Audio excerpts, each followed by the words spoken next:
Hello student, आज हम गोलीय लेंसों से संबंधित कुछ महत्वपूर्ण परिभाषाएं जानेंगे।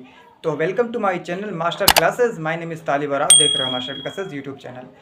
आइए देखिए, पहला है वक्रता केंद्र क्या होता है। इसको बताने से पहले मैं आपको बता दूं कि लेंस बनता कैसे है, गोलीय लेंस बनता कैसे है।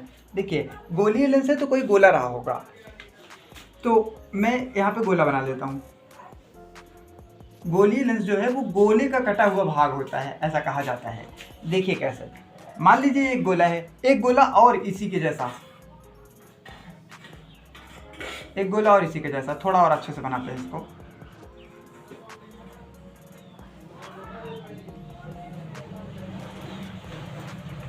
ये दो गोला है, ठीक है।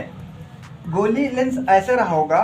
इन दो गोलों से अगर मैं इतना भाग मिटा दूं, इन दो गोलों का इतना भाग मिटा दूं मैं, देखो मान लो इसको डॉट डॉट, अगर मैं इतना भाग इसका मिटा दूं, चलो मिटा ही देता हूं, तो ये लेंस बचेगा, ये लेंस बचेगा। देखिए यही तो लेंस है। गोलीय लेंस जिस गोले का भाग है उस गोले का जो केंद्र रहा होगा, ये गोला था तो गोले का कोई केंद्र रहा होगा यहाँ। गोलीय लेंस जिस गोले का भाग है, गोलीय लेंस जिस गोले का कटा हुआ भाग है, उस गोले के केंद्र जो है उसी को लेंस का वक्रता केंद्र कहते हैं। तो पहली परिभाषा आप लिख लीजिएगा, वक्रता केंद्र, हेडिंग डाल के। मैं परिभाषा लिखा नहीं हूँ, अगर आपको नोट्स चाहिए तो मुझे कमेंट करना, मैं बता दूंगा कहाँ मिलेगी नोट्स, लेकिन आप लिख सकते हैं वक्रता केंद्र की परिभाषा मैं बोल दे रहा हूँ। गोलीय लेंस जिन दो गोलों का है, चाहे तीन गोलों का है, जितना भी गोलों का है, हमने वो आप अपने मन से लिख सकते हैं। तो पहले देखिए परिभाषा में लिखिएगा, गोलीय लेंस जिन गोलों के कटा हुआ भाग है, उन गोलों के केंद्र को ही लेंस का वक्रता केंद्र कहते हैं। ये हो गई पहली परिभाषा, ठीक है। दूसरी परिभाषा जानेंगे हम, मुख्य अक्ष क्या होती है। देखिए इस तरफ भी एक गोला रहा होगा और इसे क्या बोलते हैं, एफ। इसे लिखते हैं C1 से और इसे लिखते हैं C2 से, क्योंकि दो है ना, दो वक्रता केंद्र हैं, तो लेंस का दो वक्रता केंद्र होते हैं। दर्पण में एक ही वक्रता केंद्र था, लेकिन लेंस में दो वक्रता केंद्र होते हैं, क्योंकि दो गोलों से कटा हुआ भाग है ना। तो इसको C1 और C2 से लिखते हैं। अभी इसको एक नाम और जानते हैं, F2F से इसको भी लिखते हैं। अभी मैं उसको बता दूंगा, क्लियर कर दूंगा मैं जब लेंसों से अपवर्तन पढ़ाऊंगा तब, ठीक है। आइए दूसरा, मुख्य अक्ष क्या होती है। वक्रता केंद्र C1 और C2 लेंस के, ऐसे लिखना, लेंस के वक्रता केंद्र C1 और C2 से जाने वाली काल्पनिक रेखा को मुख्य अक्ष कहते हैं। तो ये हो गई आपकी मुख्य अक्ष। काल्पनिक रेखा क्यों बोल रहे हैं? काल्पनिक का मतलब होता है कि जिसको हम कह ना सके, जिसको हम देख ना सकें। ये असल में नहीं है, लेकिन हम मान लेते हैं कि ये असल में तो नहीं है, लेकिन ऐसा मानते हैं कि ये है। क्यों? क्योंकि हमको स्टडी करनी है, पढ़ाई करनी है, तो उसके लिए हमको मानना पड़ेगा यहाँ पे कोई रेखा, तभी हम उस परावर्तन और अपवर्तन को सीख पाएंगे। तो उसके लिए हमको यहाँ पे काल्पनिक रेखा माननी पड़ेगी।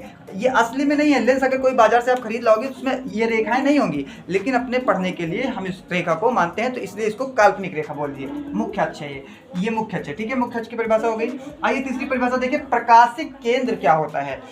लेंस के केंद्र को, लेंस के मध्य बिंदु को, लेंस के केंद्र को ही क्या बोलते हैं? प्रकाशिक केंद्र बोलते हैं। लेंस के केंद्र को ही प्रकाशिक केंद्र बोलते हैं। इसे O से लिखते हैं। और एक बात प्रकाशिक केंद्र के बारे में बता दें कि प्रकाशिक केंद्र से आप लेंस पर, प्रकाशिक केंद्र पर आपतित होने वाली प्रकाश किरण बिना विचलित हुए सीधा निकल जाती है। मतलब कोई किरण अगर लेंस पर, प्रकाशिक केंद्र पर आपतित होगी तो वो सीधा ऐसे निकल जाएगी, वो कहीं भी थोड़ा सा भी विचलित नहीं होगी, सीधा निकल जाएगी, ठीक है। ये बात भी जानते रहिएगा, बहुत काम आएगी।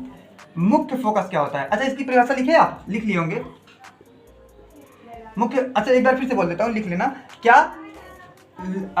लेंस के केंद्र को ही, लेंस के मध्य बिंदु यानी कि केंद्र को प्रकाशिक केंद्र कहते हैं और उसे O से प्रदर्शित करते हैं, इसे O से प्रदर्शित करते हैं। एक बात इसमें और लिख लीजिएगा कि इस पर आपतित होने वाली प्रकाश किरण बिना विचलित हुए सीधा निकल जाती है, ठीक है।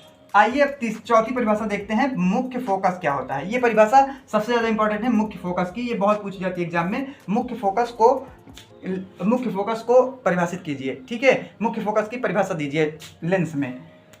मुख्य फोकस क्या होता है?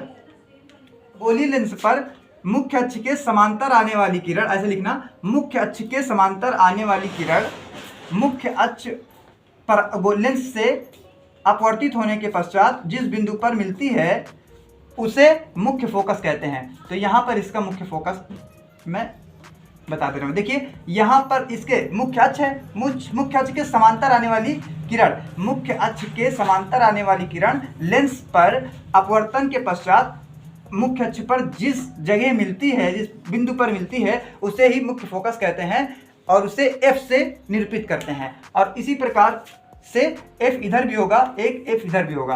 अच्छा, इधर वाला कब काम आएगा? वो अवतल लेंस में काम आएगा। मैं फिर से बोल दे रहा हूँ लेंस की परिभाषा, जो भी छूट गया हो उसको लिख लेना। मुख्य अक्ष के समांतर लेंस पर आपतित होने वाली किरण आपतित होने के पश्चात परावर्तित होती है तो वह जिस बिंदु पर मिलती है या मिलती हुई प्रतीत होती है उसे मुख्य फोकस कहते हैं। ठीक है, मुख्य फोकस की परिभाषा आपको समझ में आई होगी। लेंस द्वारक क्या होता है? लेंस का द्वारक, लेंस पर जितने भाग पर प्रकाश किरणें आपतित हो सकती हैं उसे ही लेंस का द्वारक कहते हैं। जैसे ये लेंस है तो इसका द्वारक कहाँ से कहाँ तक होगा? यहाँ से लेकर, मान लीजिए ये M बिंदु है तो यहाँ से लेकर यहाँ तक, ये पूरा N तक, ये पूरा लेंस का द्वारक कहलाता है। ठीक है, तो आपको ये सारी परिभाषाएं समझ में आई होगी, तो इसको आप नोट डाउन कर लीजिए और इसको याद कर लेना। मुख्य फोकस की परिभाषा ज़्यादा इंपॉर्टेंट है, इसको आप याद करना ताकि एग्जाम में आए तो आप लिख सकें। थैंक्स फॉर वॉचिंग, मिलते हैं नेक्स्ट क्लास में।